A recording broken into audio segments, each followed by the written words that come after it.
여러분 반갑습니다. 어느덧 7주차 수업에 접어들었네요. 저번 시간에 한국 자본주의의 1편을 강의를 했습니다. 거기서는 이제 해방 이후에 그 한국 전쟁을 거치면서 50년대 말까지 한국 경제에 그 어떻게 발전해 왔는가, 뭐 발전이라고 할 수 있을 정도 발전을 한 거 없지만 발전해 왔는가에 대한 이야기를 했습니다. 그래서 이제 한국 전쟁 이후에 그 원조 경제에 의해서 뭐 경제가 그 운영되던 그런 시기가 되겠습니다. 오늘부터는 이제 60년, 그죠? 1960년부터 우리나라가 1960년부터 이제 본격적으로 이제 경제 발전을 시작을 하게 됩니다. 그래서 1960년부터 최근까지의 이제 발전 과정에 대해서 살펴보는 시간을 갖도록 하겠습니다. 자, 1960년대에 들어와서 말이죠. 60년대 들어오게 되면 50년 그 한국 전쟁이 끝나고 난 다음에 1950년대에는 굉장히 사회적으로 굉장히 불안한, 뭐 경제적으로 물론 힘들었지만 사회적인 그런 그 좌우 간의 이제 갈등, 그 다음에 이제 뭐 이승만 정권 하에서 여러 가지 부정부패라든가 이러한 것들이 이제 사회적인 그런 불안 요소가 되었습니다. 뭐 그런 와중에 그 당시 이제 그 군인이었던 박정희 전 대통령이 1961년 5월 16일 날 이른바 이제 쿠데타, 군사 쿠데타를 일으키게 됩니다. 그래서 이제 그 이후 박정희 대통령이 이제 사망할 때까지 사망한 연도가 1979년이죠. 그때까지 한 18년간 군부 독재를 군부 정체가 이어지게 되는데요. 우선 뭐 1961년 5월 16일 날 박정희의 이제 쿠데타에 의해서 정권이 이제 그 당시에 있었던 민주 정권이 이제 무너지고 군사 정권이 이제 탄생하게 됩니다. 그래서 이제 쿠데타에서 이제 그 탄생한 이 정권은 정책적인 가장 큰 목표가 뭐냐 하면 민주화라든가 이런 것보다는 빈곤 문제 해결이었다. 그래서 이제 지금도 우리나라의 그 뭐 선거 때가 되면 가장 그 국민들이 바라는 바가 뭐냐면 바로 경제 문제 해결이죠. 그래서 그 당시는 우리가 극빈 상태였기 때문에 빈곤 문제가 상당히 그 심각했던 시대였습니다. 그래서 어쨌든 이런 그 최빈국의 어떤 상태에서 벗어나고자 그래서 이제 빈곤 문제를 해결하는 데 이제 정책적인 최우선순위를 두게 됩니다. 그래서 빈곤 문제를 해결하고 그 다음에 여러 가지 중소기업 문제. 그 당시는 뭐 우리는 지금으로 따지면 중소기업 정도밖에 없었으니까 기업 규모로 보면요, 기업 문제 해결이라든가 그 다음에 이제 50년대에 있었던 이승만 정권 하에서 벌어졌던 부정축제, 그죠? 부패 이런 사람들을 뭐 척결하는 부정축제자를 처벌한다. 이렇게 해서 이제 일단 민심을 이제 얻으려고 하는 그 정책들이죠. 그래서 어차피 쿠데타로 이런 탄생됐던 정권이기 때문에 정권의 정당성이 상당히 약하죠. 그래서 국민들로부터 이런 쿠데타 정권의 어떤 그 지지를 얻기 위해서는 국민들이 뭔가 바라는 바가 뭔가 그래서 이제 우선 경제 문제 해결, 빈곤 문제를 해결해 주겠다. 그다음에 그동안에 뭐 여러 그 국민들을 갖다가 힘들게 만들었던 부정부패라든가 이런 문제, 이런 그 부정축제자를 갖다가 뭐 벌을 주겠다. 이러한 어떤 그 정책을 가지고 핵심 가지로 내세워가지고 일단 대중의 이제 지지를 얻게 됩니다. 그리고 이제 쿠데타 이후에 조금 이제 안정에 접어들게 되면서 국가 발전 방향, 국가 경제 발전 방향을 장기 어떤 플랜을 이제 짜게 되죠. 그래서 이제 1962년에 우리나라의 경제개발 5개년 계획이라고 하는 것을 이제 발표하게 됩니다. 그래서 이걸 이제 5개년 계획이니까 1차에 5개년이니까 우리 86년까지 5차에 걸쳐서 경제개발을 해왔습니다. 그래서 오차니까 5, 25에서 25년이죠. 1962년부터 80년까지 25년간 1차 경제개발 5개년계, 2차 5개년계, 3차 5개년계 이렇게 해서 어떤 5년 단위로 어떤 그 경제 발전 전략을 조금씩 수정해 가면서 장기적인 플랜을 만들게 됩니다. 그래서 이제 박정희 정권 때 혹자는 이제 우리 경제 개발의 어떤 기초를 마련하고 또 경제 성장할 수 있었던 것은 박정희의 장기적인 국가 경제 발전 계획 때문이었다, 그 덕분이었다고 하는 그런 여러 가지 이제 주장들이 있습니다. 물론 이제 그걸 이제 무시할 수는 없겠죠. 하지만 그 이면에 또 많은 우리의 경제 발전 말고도 우리 사회 발전, 그 다음에 이제 민주화 문제 이런 것들이 많은 희생을 이제 겪어야 됐던 그런 시기이기도 합니다. 그래서 어쨌든 이런 군부의 의도는 경제 발전을 위한 근대화를 해가지고 정권 장악의 정당성을 확보하는 것이 이제 목표였다는 것이죠. 그래서 물론 이제 빈곤 문제 해결하는 것도 있지만 이 빈곤 문제를 조금이라도 해결함으로써 국민들의 어떤 지지를 얻고자, 그래서 이제 자기들의 정권의 이제 정당성을 확보하고자 하는 그런 어떤 목표가 있었다는 것이고요. 그 다음에 또 하나는 북한과의 대북 산업화 경쟁에서 승리하기 위한 성공 통일 정책이었다는 이야기죠. 그래서 1960년대만 하더라도 경제적으로 GDP죠. GDP로 보더라도 우리 남한보다는 북한이 훨씬 더 높았습니다. 그래서 경제력이 60년대 초반에는 우리나라의 그때 당시 남한의 한 2배 정도의 경제력을 북한이 가지고 있었죠. 그래서 경제적으로는 훨씬 북한이 이제 발전되어 있는 그런 나라였습니다. 그러다 보니까 우리는 남한은 북한과의 어떤 생존을 둔 어떤 경쟁을 벌이고 있는 그런 상황이고, 거기다가 이게 이제 북한보다 남한이 더 못 살고 있단 말이죠. 그러니까 보통 이제 공산주의가 어디서 발현하냐면은 아주 못 살거나 혹은 억압받는 그런 민중에서 이제 그런 어떤 사회에서 이제 공산주의 사상이 이제 이렇게 퍼지게 되는 거죠. 그래서 그 당시 박정희 정권은 이런 공산주의적 성공, 그죠? 공산주의로부터 이제 나라를 보호하고 나아가서 공산주의를에서 이제 이기고, 그 다음에 산업화, 북한과의 산업화 경쟁에서 이기기 위해서 그 경제 성장 전략을 갖다가 썼던 것이다. 그렇게 볼 수가 있겠습니다. 이런 경제개발 계획의 수단으로서는 어떤 것이냐? 이 정권의 이제 경제개발 계획의 수단은 첫째, 냉전 분단 체제 하에서의 반공 규율과 노동 배제 전략이 있었습니다. 그래서 냉전 분단 체제라는 것은 우리가 냉전을 콜드 워라고 이렇게 표현을 하죠. 그러니까 이제 전쟁하게 되면 총을 쏘고 대포를 쏘고, 그러니까 이제 아주 뜨거운 전쟁을 하게 되는데 총을 쏘고 대포를 쏘지 않지만 수면 하에서 치열하게 경쟁하는 그런 것을 이제 우리가 상징적으로 차가운 전쟁이다, 이제 콜드 워라고 이렇게 하죠. 그래서 이제 소련이 붕괴되기 이전 그 시절을 우리가 냉전 시대다 그렇게 표현을 하는데, 냉전 분단체, 우리나라는 분단되고 있죠. 남과 북이 분단되어 있지 않습니까? 그래서 냉전되어 있고 분단되어 있는 이런 체제 하에서의 우리는 국시가 뭐냐면 반공이었다는 얘기죠. 공산주의를 반대한다. 공산주의를 어쨌든 넘어서야 된다고 하는 그런 전략. 그래서 60년대, 70년대에 이제 학교에 다녔던 학생들은 모두 이제 반공 사상을 철저하게 주입받았죠.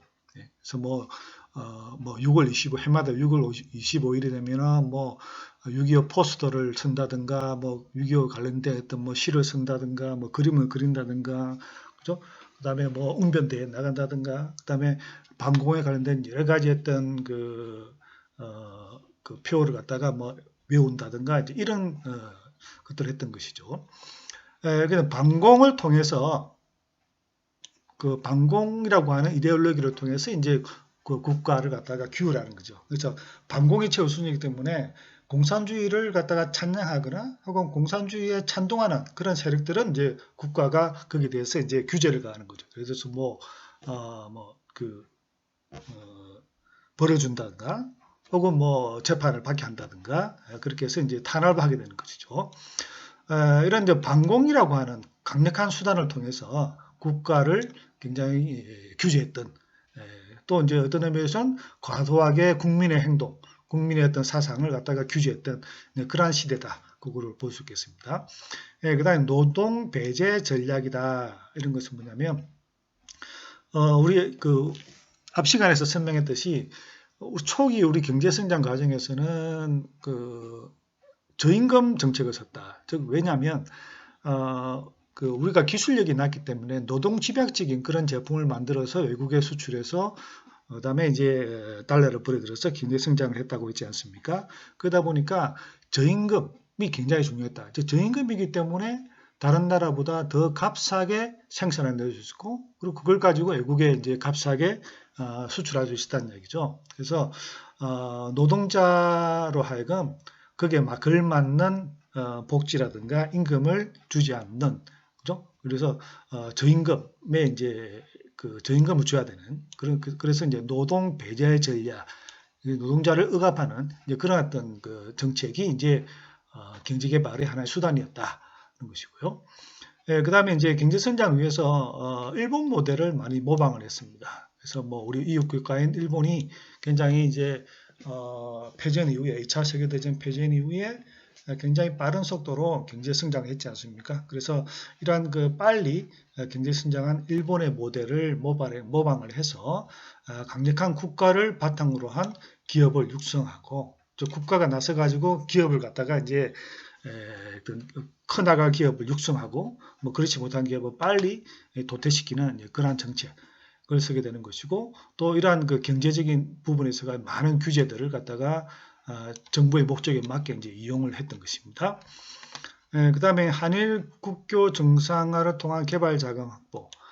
60년대만 하더라도 우리가 경제 성장을 하기 위한 그 자본이 없었습니다. 즉 국내 자본이 없었죠.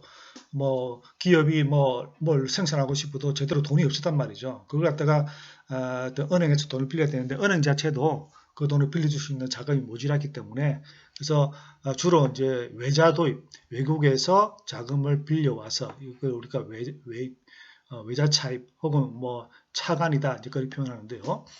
외국에서 돈을 빌려와서 그 돈을 가지고 이제 기업이 그 기계도 사고 공장 부지도 매입하고 뭐 노동자를 고용해서 생산을 했던 그래서 이제 개발 자금을 확보하기 위한 자금으로 이제 한일 국교 정상화를 둘 수 있겠습니다. 그래서 한일 국교 정상화 때 이제 일본으로부터 뭐 이른바 이제 그 일본 강점기에 대한 어떤 뭐 보상금의 차원으로 이제 일정의 걸 받게 되는 거죠. 그게 이제 어느 부분 이제 개발 자금으로 섰고 또 이제 국가 통치 자금으로도 이제 뭐 좀 섰겠죠. 이제 그렇게 연결됩니다.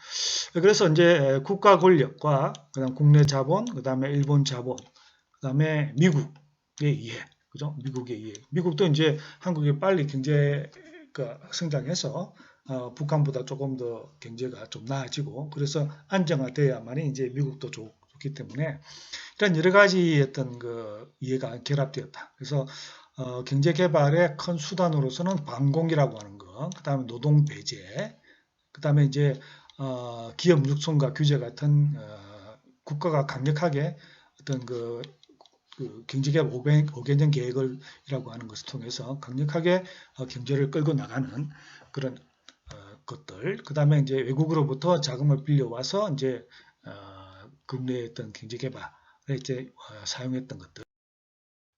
자, 그래서 지금 했던 이야기를 다시 한번 정리를 하면 60년대 초기에 경제개발 계획의 성격을 보면 첫째, 국가의 가격 보조를 통한 수출 경쟁력의 확보다. 여기서 국가의 가격 보조라고 하는 것은 수출을 하는 그런 기업들에게 여러 가지 형태로 이제 국가가 이제 도움을 주는 것입니다. 그래서 뭐 아주 그 저리에 혹은 뭐 이자도 없는 자금을 빌려준다든가, 그다음에 이제 기업이 뭐 그 공장을 혹은 부지를 매입할 때 아주 값싸게 저렴하게 이제 공장 부지를 매입하게 해준다든가, 그러니까 여러 가지 형태로 그 도움을 주는 거죠. 이게 이제 결국 뭐냐면 그 기업의 어떤 그 가격적인 어떤 메리트를 주는 거죠. 즉, 그 기업은 비싸게 돈을 빌려온다거나, 혹은 높은 금리로 돈을 빌려온다거나, 혹은 비싼 가격에 공장 부입을 하게 되면 그만큼 생산 단가가 높아지게 되죠. 그러니까 이제 이런 가격 보조를 통해서 생산 단가를 낮춰가지고 수출 경쟁력을 확보시키는 그러한 전략을 썼던 거죠. 그래서 60년대의 대표적인 산업이었던 섬유라든가 합판이라든가 신발과 같은 가공산업을 수출하기 위해서 이제 가격 보조를 했다. 그 다음에 이제 뭐 임금 인상 억제, 거의 뭐 우리가 지금으로 따지면 노동 착취에 버금갈 정도의 어떤 임금, 저임금을 갖다가 이제 줬던 것이죠. 그래서 착취를 통한 어떤 임금 인상 억제, 그 다음에 섬유, 염색, 도금, 피혁 등 이 당시에 어떤 많이 우리나라에서 뭐 두 산업이었던 이런 것들이 주로 환경 오염 사업이었죠. 다 환경을 오염시키는 사업들이죠. 이런 것들이 이제 수도권에 이제 집중되었고요. 그 다음에 이제 60년대 후반부터 이제 조금씩 이제 등장이 시작하는데 화학, 그 다음에 정유 등 이른바 국가 기관 산업 육성을 이제 시작하게 됩니다. 그래서 이렇게 해서 온전히 이제 지금은 뭐 외국에서 우리가 석유를 원유죠. 원유를 수입해 와서 그걸 우리나라 정유회사에서 그걸 가솔린으로도 만들고 뭐 경유로도 만들고 LPG로도 만들고 그렇게 하죠. 근데 과거에는 이제 이런 정유 기술이 없다 보니까 외국에서 다 정유 다 된 뭐 석유를 원유를 수입하는 것이 아니라 석유 그 자체, 그 다음에 LPG 그 자체를 수입하다 보니까 그만큼 이제 수입 단가가 높아질 수밖에 없겠죠. 그래서 이런 화학 정유 산업을 육성을 통해서 수입 대체를 강화했다. 그래서 뭐 전체적으로 보면 기술 개발을 통한 실질적인 경쟁력 향상보다는 저임금에 기초한 가격 경쟁력 확보에 주력했던 그런 시기였다. 그 다음에 이제 그러다가 점차 선진 자본주의 국가들의 보호주의 강화로 수출 시장이 축소되기 시작했다. 그래서 60년대 후반에 이제 들어서게 되면 유럽의 국가들, 그 다음에 미국과 같은 선진 국들의 경제가 좀 고성장해서 저성장으로 이제 가게 됩니다. 저성장으로 가다 보니까 그네들의 이제 수출 시장이 이제 축소가 되는 것이죠. 그러니까 우리의 수출품이 그만큼 가격보다 많이 안 팔리게 되는 것이죠. 그래서 이런 어떤 도전을 받기 시작하는 그런 시기이기도 하였다는 것입니다. 자, 그래서 60년대를 지나서 이제 70년대에 들어서게 되면 70년대 72년부터 79년 요 사이가 우리가 흔히 이제 한 유신 체제다 이제 그렇게 표현을 하는데 왜 그렇게 표현하느냐면 72년에 이른바 유신 헌법을 개정하게 됩니다. 이게 무엇이냐 하면 61년에 이제 5.16 군사 쿠데타를 통해서 박정희가 이제 정권을 잡았습니다. 그 위에 계속 이제 몇 대에 걸쳐 가지고 이제 그 대통령을 재임을 했는데 자꾸 이제 대통령을 계속 하다 보니까 이제 야당의 어떤 도전을 받게 되는 것이죠. 그래서 어렵게 이제 대통령이 당선되다 보니까 이게 이제 국민들로부터 이제 앞으로 대통령으로 선택받지 못할 수 있겠다는 그런 어떤 위기감을 느끼게 됩니다. 그래서 다음 선거 때는 내가 대통령이 되지 못할 수도 있겠다. 그런데 앞으로 계속 대통령 하기 위해서는 어떻게 해야 되지? 하고 고민하게 되죠. 그래서 만든 헌법이 유신헌법입니다. 그 유신헌법이라고 하는 것은 대통령을 직접 뽑는 것이 아니라 지금처럼 국민이 그죠? 직접 투표, 직접 국민들의 하나하나 국민들에 의해서 대통령이 뽑아지는 것은 이제 간접 투표죠. 즉 유신회의를 통해서 그러니까 이제 대통령을 포함한 여당이 지정한 그런 사람들이 어떤 체육관에 모여서 그 사람들로 하여금 대통령을 뽑게 만드는 것이죠. 이제 간접 투표가 되겠죠. 이런 어떤 그렇게 해서 이제 뭐 대통령을 이제 직을 이제 계속 수행할 수 있도록 그렇게 만든 것이 이제 유신헌법이고, 이 체제를 유신체제라 그러죠. 이 체제가 1979년에 끝나게 됩니다. 79년에 왜 끝나게 되느냐면 79년에 박정희 대통령이 그 당시에 비서실장이었던 김재규에 의해서 이제 총으로 이제 암살을 당하게 되죠. 그래서 이제 자연스럽게 유신 체제는 끝나게 됩니다.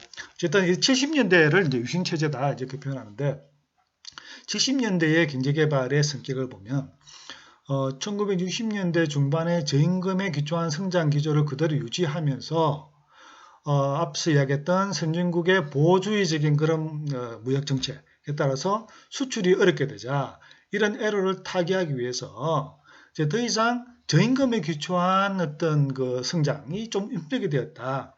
그래서 이제 좀 중화공업화를 추진을 하게 됩니다. 그래서 70년대 들어오게 되면 우리가 경공업에서 탈피해서 중화공업화를 추진을 하게 되죠. 그래서 이제 이 중화공업화의 전략산업을 선정하게 되는데, 그 기준이 첫째, 선진국의 사양산업을 국내전. 그 선진국에 이제 이미 이제 발전했는데, 이게 선진국이 더 이상 이제 그 선진국 입장에서 사양하는 그런 산업을 갖다가 수입해 와서 국내에 가져와서 이제 성장시킨다든가. 그 다음에 외자 유치 가능성이 높은 산업. 우리 국내 자본이 모자라기 때문에 외국에서 돈을 잘 빌려주는 그런 어떤 그 산업을 갖다가 유치한다든가. 그 다음에 현재 및 장래의 국내 자원 활용도가 높은 산업. 이런 어떤 기준을 통해서 중화공업화를 위한 전략 산업을 선정을 하는데, 그래서 이제 선정된 산업이 뭐냐 하면 철강, 기계, 조선, 전자, 비철금속, 석유화학 등 이런 6대 전략 산업을 선정하게 됩니다. 이게 이제 여러분 아시다시피 지금 현재 우리나라의 대표적인 산업이죠. 그죠? 그게 이제 70년부터 시작이 되었다는 것이죠. 이런 그 6대 전략 산업을 육성하기 위해서 정부는 어떤 수단을 썼느냐 하니까 장기 저리 정책 금융을 썼다. 즉 장기로 아주 긴 기간 동안 뭐 1년, 2년 돈을 빌려주는 것이 아니라 5년, 10년, 20년, 40년 이런 식으로 기업에게 장기로 돈을 빌려주게 되고, 거기다가 저리 금리가 낮게, 그죠? 아주 낮은 금리로 장기 저리의 자금을 이런 전략 산업을 하는 기업들에게 이제 돈을 빌려주게 됩니다. 그 다음에 보호관세율, 이건 뭐냐면 이러한 전략 산업에서 만들어지는 제품에 대해서 우리가 이제 아직까지 이제 그 본격적으로 생산하지 않았기 때문에 대부분의 외국에서 수입해 왔죠. 그 수입해 오는 이런 전략 산업의 제품들에 대해서 우리나라는 보호관세를 적용합니다. 즉 관세를 부과하죠. 그러다 보니까 이러한 그 제품들의 수입 가격이 상승하게 되는 것이죠. 그래서 국내 산업을 보호하는 겁니다. 그러니까 외국에서 수입하는 뭐 철강이라든가 혹은 뭐 기계가 가격이 높아지게 되면 국내의 어떤 기업들은 뭐 가능하면 국산을 갖다가 사용하게 되겠죠. 그렇게 함으로써 이제 이들 산업이 외국의 경쟁에서 어느 정도 보호하고 성장시키는 이런 어떤 정책을 쓰게 됩니다. 그 다음에 과거에 60년대의 주요 산업이었던 경공업 제품 산업에서 외자 도입의 규제, 즉 경공업 부분에서는 이제 외자 도입에서 돈을 빌려주지 않는다는 얘기죠. 그래서 자연스럽게 경공업 산업을 갖다가 도태시키고 70년대 이후에 중화 부분의 외자 도입을 갖다가 권장함으로써 자연스럽게 경공업을 갖다가 조금 줄이고 중화공업 부분을 갖다가 성장시키는 이러한 전략을 쓰게 됩니다. 그 결과 20.9%에 달하는 중화공업 부분의 높은 성장률, 즉 다른 산업에 비해서 상당히 높은 성장률을 기록하게 됩니다.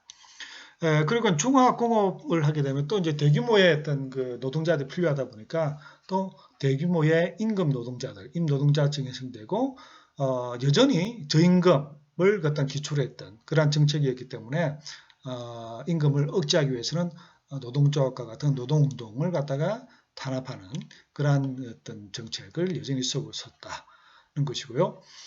이런 중화공업 과정에서 자연스럽게 이제 탄생된 게 우리가 이제 대기업 혹은 이제 흔히 이제 재벌이라고 하는 것이죠. 재벌이 형성되게 됩니다. 이 중화학공업은 경공업과 달리 대규모 자금이 필요한 그런 산업입니다. 그러다 보니까 그 중소기업보다는 대기업에 적합한 그런 산업이죠. 그래서 대기업들이 이제 탄생하게 되고 이러한 대기업들이 중소자본, 즉 중소기업을 하청기업화합니다. 하청의 기업을 만들게 되고 또 중화학공업 부분에 정부가 아주 적극적으로 어떤 그 지원을 해주다 보니까 많은 재벌 기업들이 중화학공업 부분에 이제 뛰어들게 됩니다. 그러다 보니까 이제 재벌 기업 간의 과잉 중복 투자 이런 것들이 이제 생겨나게 되죠. 이게 이제 결국은 80년대 혹은 90년대에 우리나라의 어떤 경제의 어떤 부담으로 이제 작용하는 부분이기도 합니다.